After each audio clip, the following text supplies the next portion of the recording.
Hello and welcome to another episode of Enter the Boardroom with Nurole, the business podcast that brings the boardroom to you. I'm your host, Oliver Cummings, CEO of Nurole, the board search specialist and market leader, bringing science to the art of board hiring.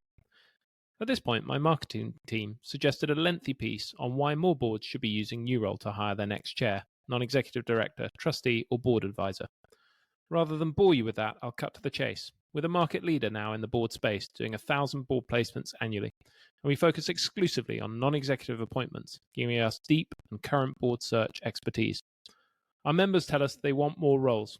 If every person listening now could send just one board role Nurole's way in the next 3 years, opportunities will increase exponentially for everyone. As the saying goes, communities grow great when people plant trees whose shade they will never know. Today's guest, Roger Parry, has been a chair for more than 20 years. Formerly, he was chair of Future Publishing, Johnson Press, YouGov plc, Clear Channel International, MSQ Partners, and Shakespeare's Globe. And currently, he chairs Oxford Metrics plc and is on the board of Uber UK. A former McKinsey consultant and journalist, Roger has published 6 books, most recently, Anticipating Disruption, Boards Should Ask What If, Not Just Why. Roger, a huge welcome and thank you so much for joining us today. Good afternoon. Very nice to be talking to you. Roger, when I saw you on the guest list, the thing that really got me excited was having the opportunity to talk to you about the chair role. It's one of the most common topics that comes up at our non-executive mastermind groups, where non-execs who are thinking about, how do they step up into that role? How should they prepare? And I thought this would be a fantastic chance to get the benefit of your huge experience and insights. So can I maybe start there on how does one prepare for becoming a chair? I think ideally you learn by example. So you're on a board and you watch someone else do it well, and you learn from them the sort of cadence of board meetings, how they bring people in, how they hold people back if they're being disruptive, how they manage the timing of the agenda, and just generally how they conduct themselves. And, there's broadly 2 ways of doing that. You may well find yourself as an executive in a company, so usually the chief executive or the CFO, and you're on that company's board and you can see your own chair doing his or her thing. And that's what happened to me. My first experience of a really good chair was when I was the chief executive of a business, and he was kind of the wise hand holding the board together. If you don't have that fortunate opportunity, then I think there's a lot to be said for taking a non-executive role quite early on in your career, so you can get used to seeing how the board works. And this typically would be for people in a very senior position in large companies can have a very big and very responsible job. They can be the CMO, the CTO, something like that, but they're not actually on the board. And they may attend the board occasionally to do presentations or whatever, but they're not actually a member. And I certainly recommend to people that even if they think, why do I want to be a non-executive director when I'm 41 years old or something, it's worth doing if your employer will let you. And we might come back to this issue of having full-time executives on other boards as non-executive directors. But the simple answer to your question is you watch someone else and you hope that you're lucky that the person you're watching is a very good example and not a bad example. Okay, really interesting. When I think about non-execs, I can think of different archetypes that exist. And I've probably, in my time, borrowed from some of those different archetypes of the things that I like or wanted to avoid from them. Do you have in your mind a series of archetypes of chairs that you have borrowed from, of those chairs that you've seen working firsthand, that you've borrowed from and pieced together? What do those archetypes look like? Or maybe if I bring that to life, when I think about non-execs, I think about, there's the CEO whisperer, there's the functional expert, there's the sector expert. That's a bit of an oversimplification, but within that, there are ways of working. So broadly, I think they fall into 2 broad groups. Those who have themselves been chief executives and those who have typically, the majority, many of them, who've been CFOs or some other functional role. It's relatively unusual, it's not unknown, but it's relatively unusual to come across someone chairing a company if they haven't done one of those two jobs. And they are different because I think CEOs tend to be, big generalization here, but they tend to be much more strategic chairs. And I think they tend to be much more, shall we say, supportive and defensive of their chief executive. Now, some, very few, make the huge mistake of trying to be a chief executive themselves. And so you end up with two chief executives on the board. But they rarely get invited to be a chair twice, and they quite often get asked to leave if that's their characteristic. So for an ex-CEO who's made the not completely easy transition to being a full-time chair, that's one archetype. The CFO archetypes, in my own experience, tend to be more focused on the governance, the oversight, inevitably more focused on what do the numbers tell us, and slightly less engaged or interested in what are the competitors up to, what are the issues, with the human resources department, how's the technology going. Now, that's a huge oversimplification, but if you ask the two archetypes, they would be my distinction. Ex-CEOs and ex-CFOs who tend to have a different way of doing things. Okay, really interesting. So is one better than the other, or are there certain situations that benefit from one versus the other? I think it's situations, it's type of company, it's horses for courses. So if you're in a heavily regulated industry, banking, insurance, utilities, there's probably quite a lot to be said for the CFO archetype, who will be, sympathetic to the whole issues of dealing with the regulatory authorities, avoiding risks which are associated with being a regulated business. And it sounds a bit mean to say that those businesses often don't have the same need for agility and dynamism that perhaps a real consumer-facing company in a highly competitive environment has, because typically the reason they're regulated is they are either actually monopolies or they're quasi-monopolies, or they have considerable market power, which means the regulators get excited. So again, I'm oversimplifying, but the ex-CFO is probably very good at that. The ex-CEO is probably better for a business that has very ambitious growth plans, driving growth through M&A, having growth through product innovation. The ex-CEO is probably has a higher risk profile and fits that model better. And of course, some companies go through transitions. They don't necessarily become regulated, but a company that was, very fast growing might find itself in a sort of more mature phase of life where a different type of chairman or chairwoman is appropriate. Really interesting. And so with those two archetypes, for someone listening to this who's sitting on boards who wasn't either a CEO or a CFO, should they give up hope of being a chair? Because I suppose the implication is there's something in the experience that's of value versus a skill set that one can learn. No, I definitely think they should not. I was simply responding to the question, what do you actually typically find in the field, so to speak? And clearly there are very successful chairs who have not been in either of those two roles. And they, again, fairly typically would have been in very, very senior positions in very large companies. And then they perhaps find themselves, having done one or two non-exec roles, to be invited to be chair of something a bit smaller where their expertise is useful. And I think, in my view, it's a learned role, being a chair. It's not something that you are inevitably born for. It's not like some athletic prowess. You can certainly learn how to do it, teach yourself to do it, experiment with different ways of doing it yourself, and hopefully become effective. And there's absolutely no reason in my mind that you have to have been a CEO or CFO. It just happens to be that in many cases they are. Okay. When you think back to those chairs that you've learned from in that apprenticeship style model, can you think of 3 highlight moments where you saw a chair operating and went, actually, I really like that. I'm going to take that? Yes, it all really comes down to one. I ended up, for reasons of accident almost, becoming a chair very early on in my career. But my first role. I was chief executive of a media company called Moore O'Farrell, which was largely in outdoor advertising.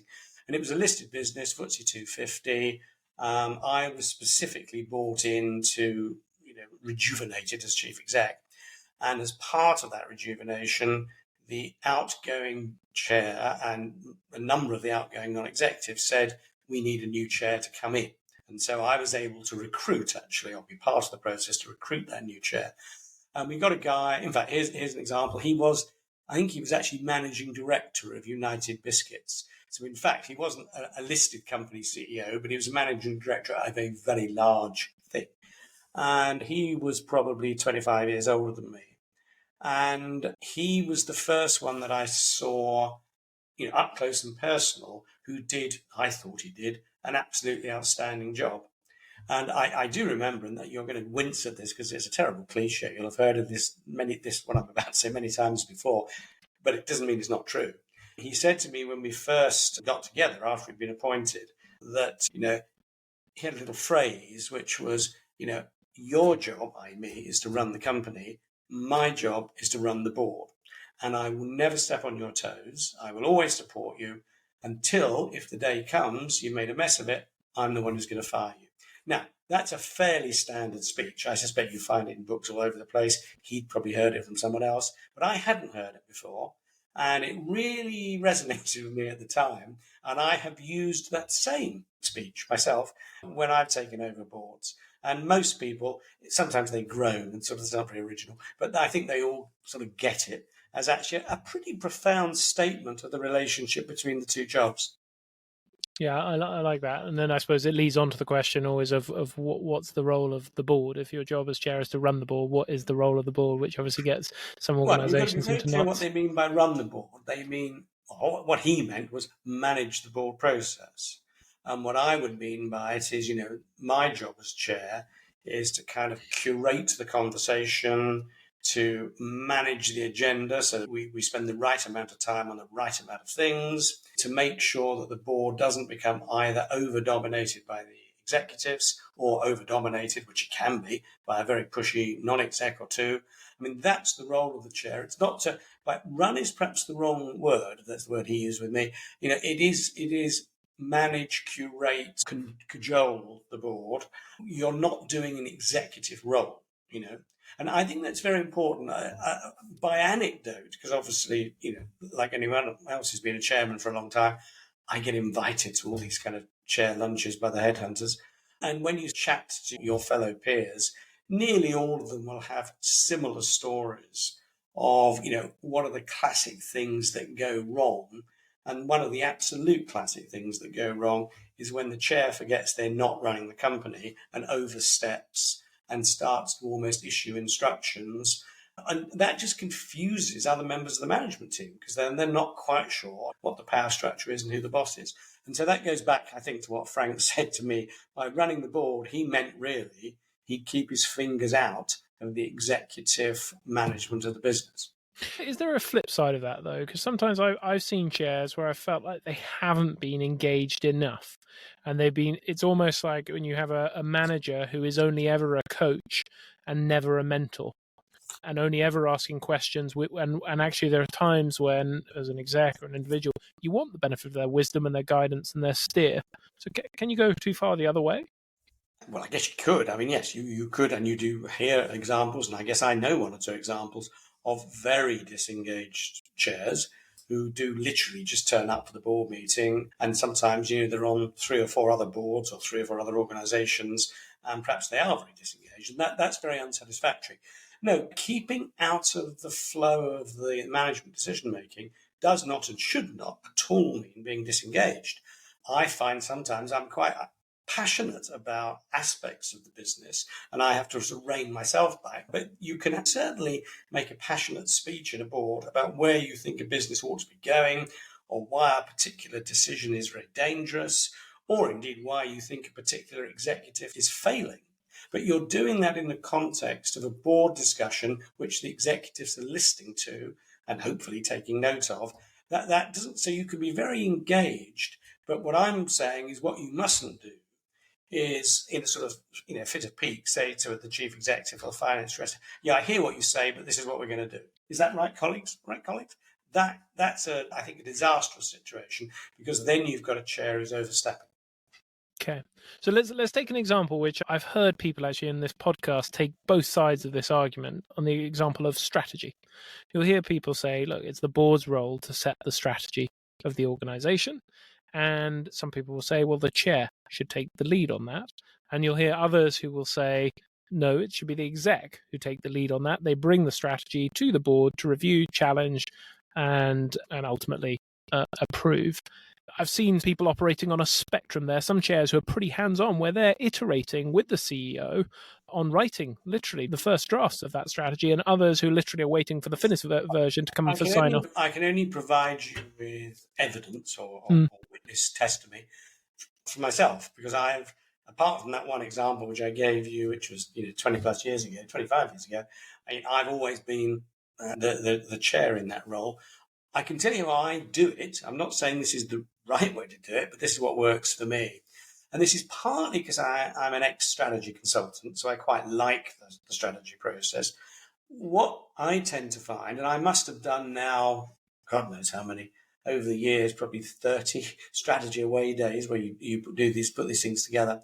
It starts out usually with a presentation to the board by the chief exec or a combination of executives. Sometimes if it's a big company, you've got a director of strategy. Sometimes it's the CFO who does it. So they'll kind of have a first sighting shot about where do we think we're going over the next 5 years. I will then frequently sit down with the chief exec and try and help polish that narrative. Throw a few daft consultants boxes in, 4-box matrices, that sort of stuff, typical McKinsey Bain stuff, because I quite like doing it. The chief exec quite likes doing it. I hope they do. And then the next iteration of that process is the chief executive will present it to the board for challenge. And what tends to happen is some non-execs will go along with it. Other non-execs will, in a very useful way, pick holes in it. And then I think the crucial role, this is the crucial bit, the crucial role of the chair is to sum all that up at the end, look around, see what their body language looks like, see what people's eyes are doing, sum it up and see if you have at least captured a consensus, which may be somewhat different from the original presentations that the executives made. And that is the process, I think, for myself, by which a board sets is too strong a verb, by which a board evolves a strategy. And it'd be very rare for the executives not to be on side. You can get one or two, sometimes non-execs, who dig their heels and say, no, I disagree with that. Because remember, ultimately, strategy is about asset allocation. It's about allocating time, or it's allocating money. Sometimes it's allocating premises or machinery. And once you've started on that process, it becomes a real muddle if you change your mind halfway through. And so when you're agreeing a strategy, you're essentially agreeing asset allocation, if that makes sense. Yeah, really helpful. And I suppose just to bring that to life a bit, I was reading a nice paper from your old employer at McKinsey's, who were looking at the differences between high impact boards and low and middle impact boards. And one of the biggest differentiators was around number of days spent by board members. So in highest impact boards, on average, it was 40 days versus low and middle, on average, it was 20. And interestingly, around this topic of strategy, it was consistent with that. It was 8 versus 4 days. And curious to know, how many days do you think you spend on strategy, and what do you think is required? Because that process sounds like quite a time-intensive process. Yes, but I wouldn't necessarily interpret that as sitting in a board meeting discussing strategy. I think this goes to a broader issue. And again, I'm simply giving you my own prejudices and the way I kind of see boards. I think that the ideal board has a situation where and by the way, I should also say, when the executives are sitting on the board, they are a director with exactly the same fiduciary duty as the non-execs. And whilst they've obviously got a day job, I think you need to make that distinction. In one sense, all directors are equal because they all, in theory, whatever section of the Companies Act it is, section 172, 206 Companies Act, they are all acting on behalf of the corporate personality known as the organisation. Ideally, that group of people around that table are in effect acting as surrogates for all of the stakeholders. And this is where I think things have changed a lot in the last 15, 20 years.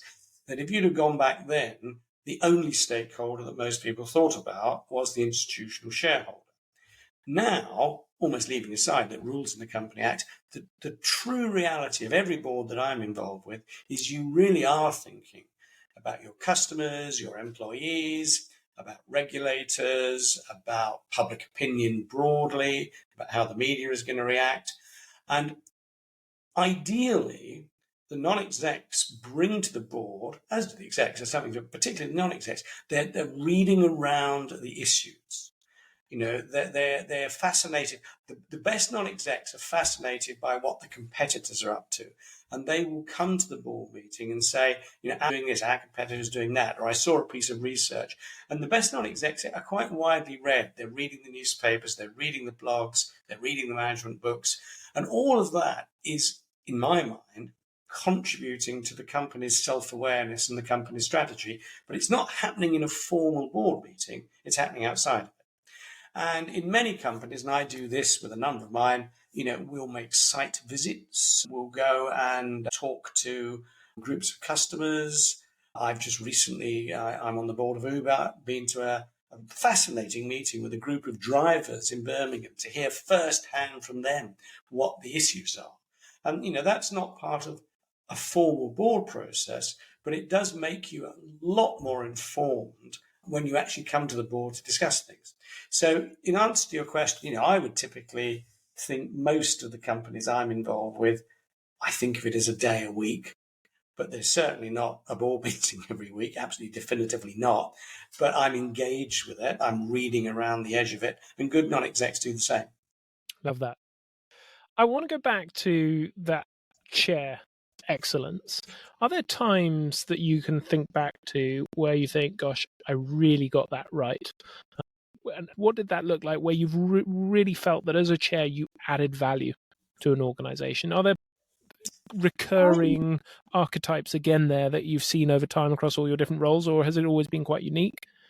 I can give you one specific example because this came up quite recently. We were having a sort of memory lane thing conversation.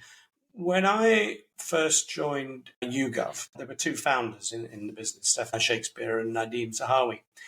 And YouGov had been a bit of a dot-com darling, and then it had a bit of a downturn.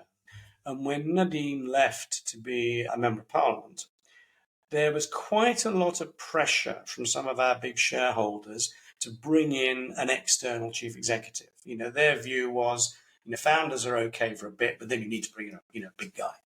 And we, the board, were lobbied a bit individually and collectively by some of the shareholders. And we talked at length to Stefan and came to the conclusion that he had this really big picture vision, which the shareholders hadn't actually got their heads around at all, for taking the company to somewhere that was in a very different place from where it was. And we decided that we would back him. And I did back him, and I went to see the shareholders and got shouted at a bit by some of them. They forgave us when the share price went up by 3,000% over the next 10 years. But that one I remember being quite proud of, because the easy way out would have just been to give in to some of these big funds. But we as a board around a reasonably aggressive position and stuck to it. So I was quite proud of that one. Interesting. So that was really about backing the right team there. Yeah, so backing the right person and backing the right strategy, because we did understand the sort of big vision idea of moving into a very different type of operating model and doing what used to be traditional market research in a very different way. And I think a typical fund manager was more prone to make the direct comparison with a direct peer. And also, I think it was fashionable at the time. This was post the dot-com collapse. It was fashionable to say that founders should be, shown the door quite quickly and professional managers should be brought in. And I think it was about the time that Apple catastrophically kicked out Steve Jobs and brought in John Scully. So I think it was people going trends, didn't they? Love that. Any other examples that spring to mind for you where you felt like you really got it right as chair and you really added value? It's usually more a matter of not the individual. You get the board to coalesce around a brave decision. When I was at the magazine Business Future, we came to the conclusion that the traditional printed magazine format was in some significant trouble, and that we needed to invest quite heavily in various manifestations of digital technology and digital products. But that was going to trash our profit for a year or two, because those costs, for a variety of reasons, could not all be written off to R&D or to capex. They went through the P&L. And so that required, again, the board to coalesce around being relatively brave and say to shareholders, guess what? The profit's going to go down for the next 2 years because we're building for the future. And that's when a board, I think, gets behind their executives and provides them with support and gets it right. Interesting. So both of those examples relate to managing that relationship between shareholder and the exec. Yeah. Do you think that's where a lot of the value that you can provide as a chair comes from, or are there other paradigms? Well, the other area I think of value is in managing the succession process for the two principal roles of chief exec and CFO. Again, over the years, I've probably done 8 to 10 CEO appointments.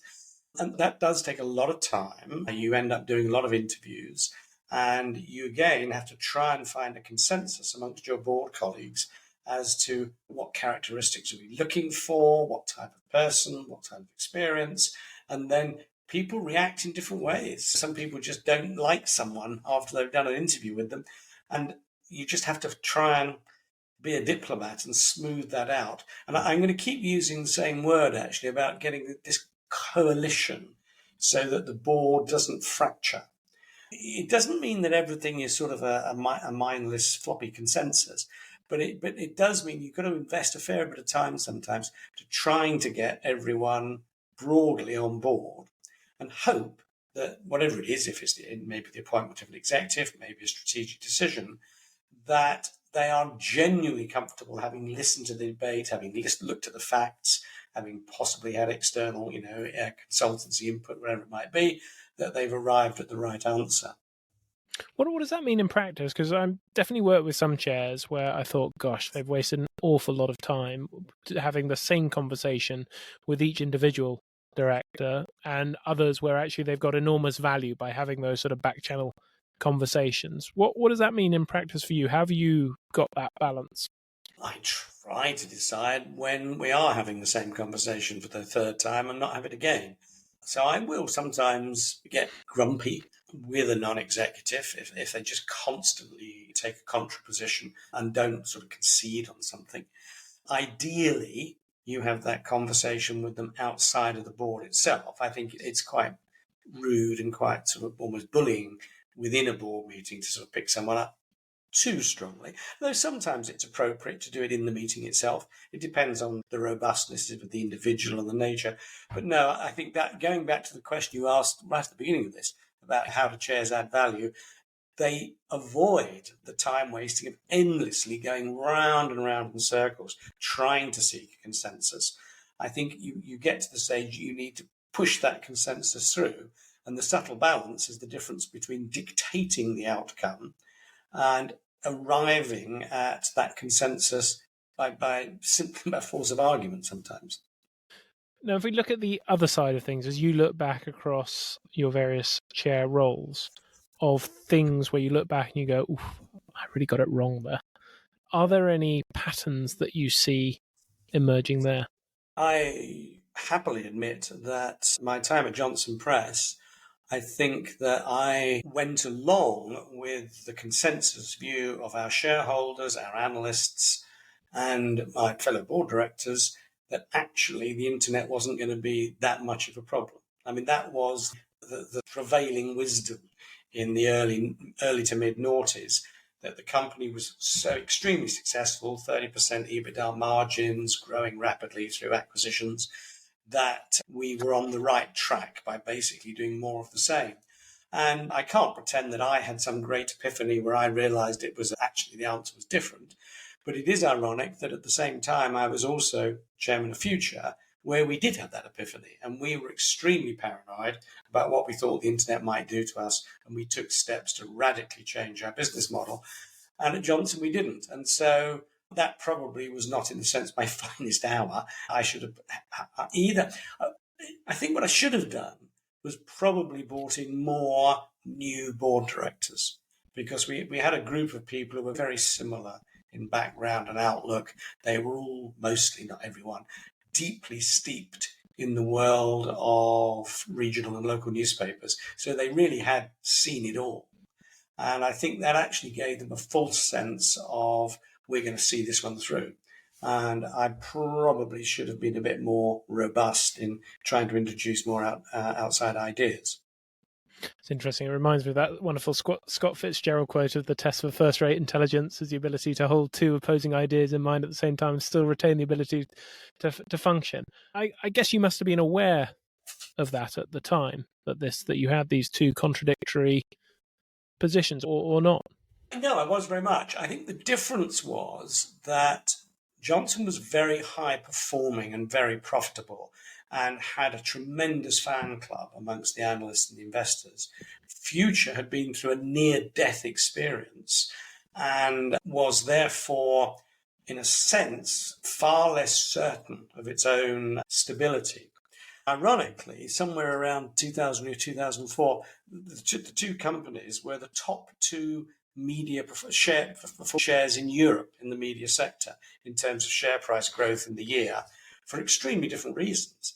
Johnson Press, because it was thought that post-dot-com crash, it was probably going to be okay, and actually its high profits demonstrated that. Future, because we'd done a massive wreck and rebuild, completely reduced the debt burden, all sorts of other things. So they were both very, very good stock picks, but for very, very different reasons.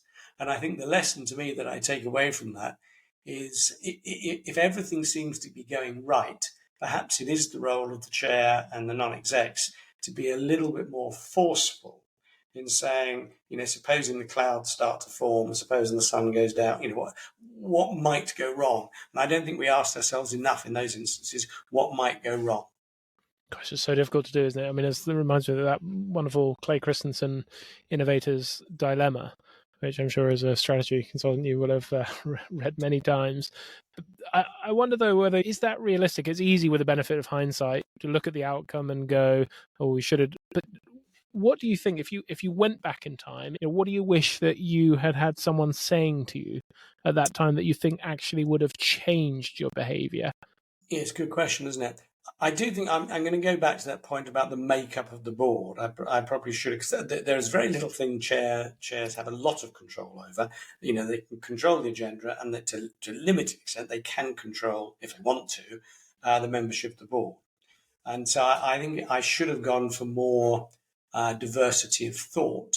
And, if I look back at the two boards as well, Future, Liz Murdoch was on the board of Future, so she definitely was urging us to think about how things might radically change. And I didn't have that kind of character on the Johnson Press board. So the board makeup, and I mean, actually, funnily enough, the same consultant, the same individual, did make more or less the same presentation to both companies about the nemesis that was coming for print advertising. And the Johnson board sort of grumbled a bit and said, yes, we would say he's American. And the Future board went white-faced and ashen and said, what are we going to do about this? This is clearly an existential threat. And so sometimes even having those external forces involved doesn't necessarily change the decision. I think if honestly, you made me think about it now, I think in that instance it came back to, it's much more difficult to change a very successful company than it is one where you have, as the cliche has it, a burning platform. Yeah, really, really interesting. Any other recurring patterns and things that you feel you got wrong as you look back? I think I now know much better than I did how to manage the interplay of the remuneration committee, the audit committee, the nomination committee. I always have before the board a meeting with the chief executive, sometimes face-to-face, sometimes Zoom, to basically game how the board is going to go, to think it through. I think I've become much, much better at doing that than I was at the beginning. I don't think I really thought through at the beginning exactly what the RemCo was for, the Audit Co was for. And so now, for example, again, personal quirk, I don't sit on those committees. I think that it actually means you almost end up having a board before a board with a narrow focus on one particular issue. Even if you're not chairing the committee, you're sort of sitting there as a presence. And I find it gives a lot more authority and autonomy to those committee chairs, who then bring the hard work to the board itself. So I think I've learned how to do that a lot better. I don't know if I did it terribly 20 years ago, but I certainly did it differently. I think I was much more prone to just go through the motion of process, RemCo chair, report, audit go to chair.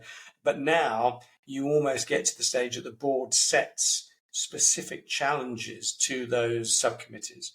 Typically for the audit committee, it's about revenue recognition, or it's about some aspect of whether it goes to the P&L or whether it goes to the balance sheet. Sometimes it's a matter of asset valuations. But the whole board identifies a problem and then says to, in this case, the audit co, take this RemCo. The whole board might identify the problem that we appear to be paying a lot less than our competitors, and therefore possibly we're getting lower quality staff. Go away and come up with a creative solution. And then, so I think it's learning how those various levers of process work. I like that. So that's clear to me how that works. Delegating more so that you're not involved and you're able then to bring, I guess, more of an independent perspective as a chair when they come back to you with a recommendation, which provides additional diversity of thought.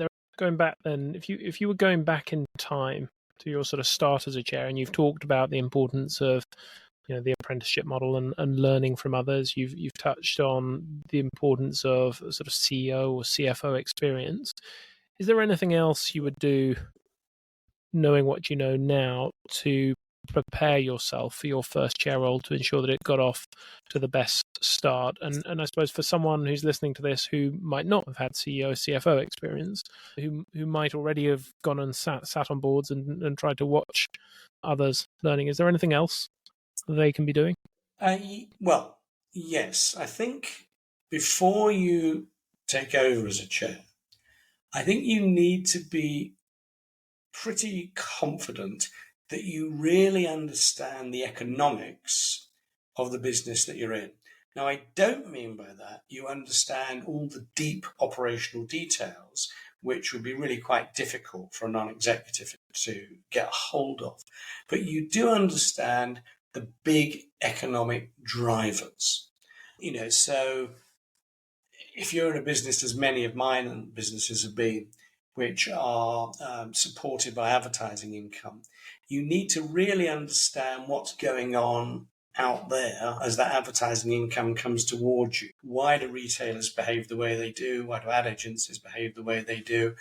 Is advertising going up? Is it going down? Is it moving to different formats? And I think that it's a subtle distinction, but I think it's a big distinction. As a chair, you can learn that sort of stuff by asking to speak to industry experts, by going around to talk, if it's a listed business, to the sector analysts, possibly talking to retired executives. So it's not operational detail, but it's genuinely having a sense for what are the big economic drivers for whatever business it is that you are in, if that makes sense. Yeah, no, very, very helpful. I want to go back to something you touched on a little bit earlier, and something actually you also talked about in your book, Anticipating Disruption, where you talked about the difference between regressive boards. You touched on the diversity of perspectives, and you talked about that when you were talking about the things that you had missed, Johnson, and that perhaps had you had more sort of future oriented, disruption oriented minds in the room that might have changed. This partly comes from sort of seeking gender balance and ethnic diversity, but is mostly achieved by picking directors who are not cut from the same cloth as the executives, that boards are not a representative democracy.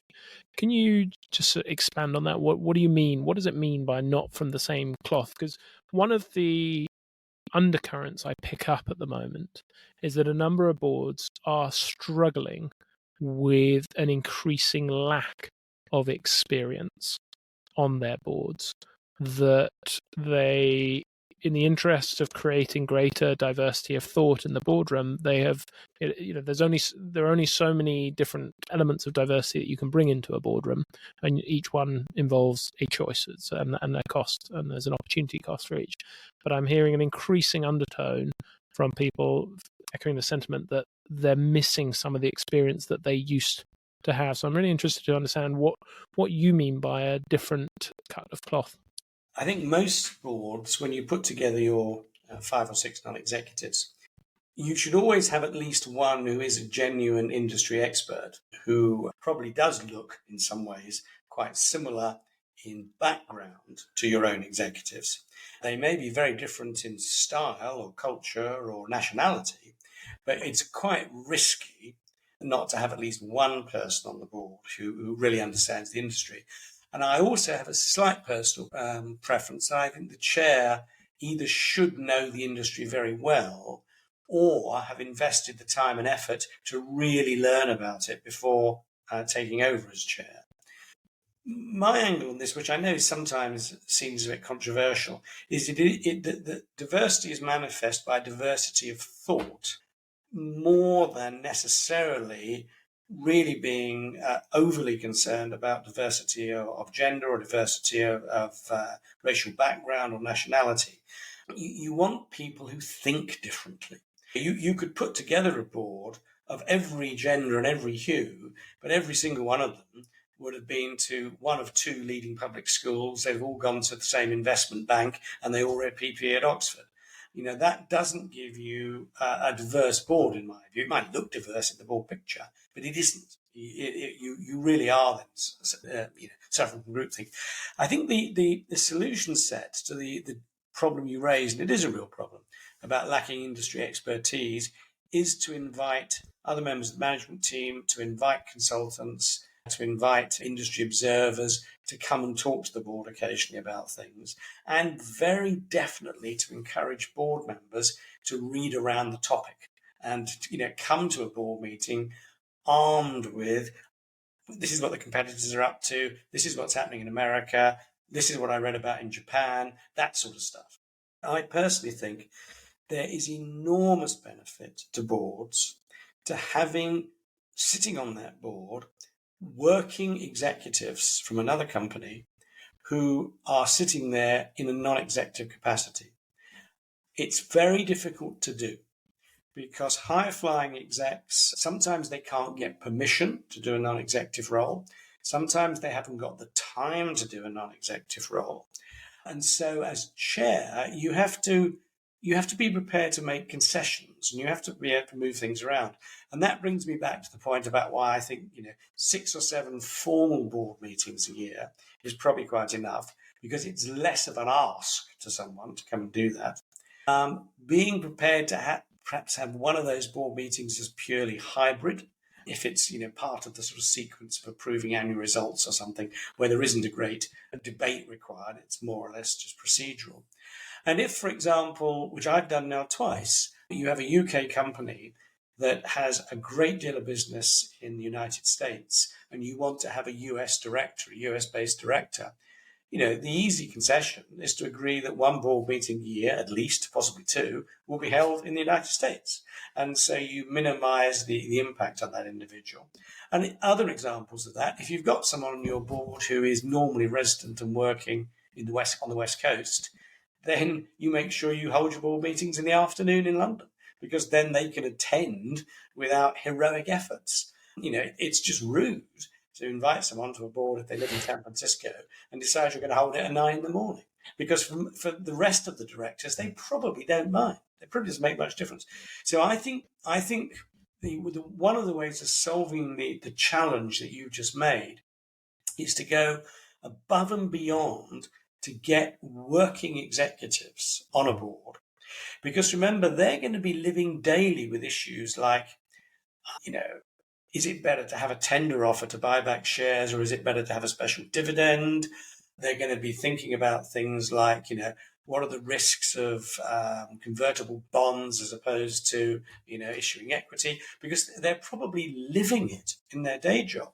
And particularly when we come on to some of the really interesting softer issues, like how do you deal with the new demands for working from home, the new demands for hybrid working, the new demands for using technology like this, Zoom and Teams and so on.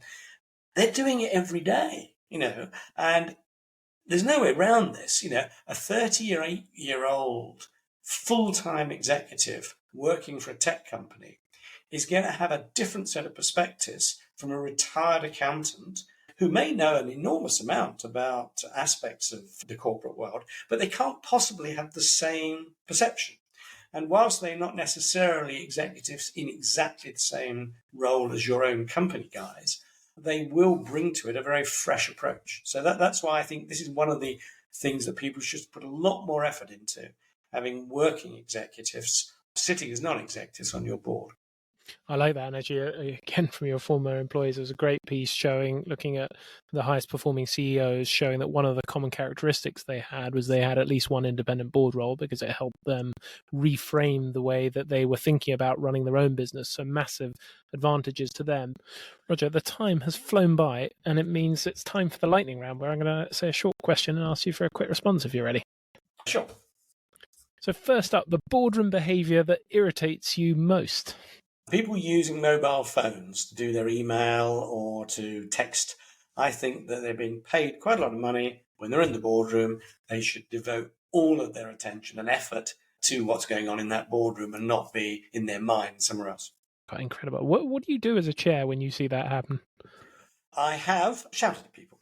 I get fed up, and I do. That's one of the rare occasions where I will actually say something in a group. I wouldn't if I thought there was really some personal crisis in their life, I'd probably talk to them afterwards. But the particular occasion that this happened, and he knows who he is, it was a very public row. Repeat offender. Excellent. Repeat. Best book every board member should read, and why, other than your 6?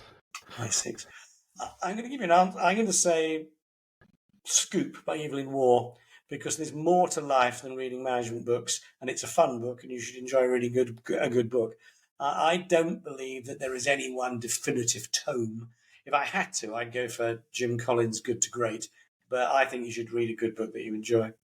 Love that answer. Thank you. Your favourite quote and why? This one I'm very fond of, which is, it's perfect is the enemy of good. Not very original. I think actually it's Winston Churchill, which is something slightly different. Perfection is the enemy of achievement or something. But you do see that you sometimes get a board conversation or an executive conversation where people are so determined to get the absolutely right outcome, they miss the fact that if you get to 80% really quickly, you really made a great achievement. So perfect is the enemy of good.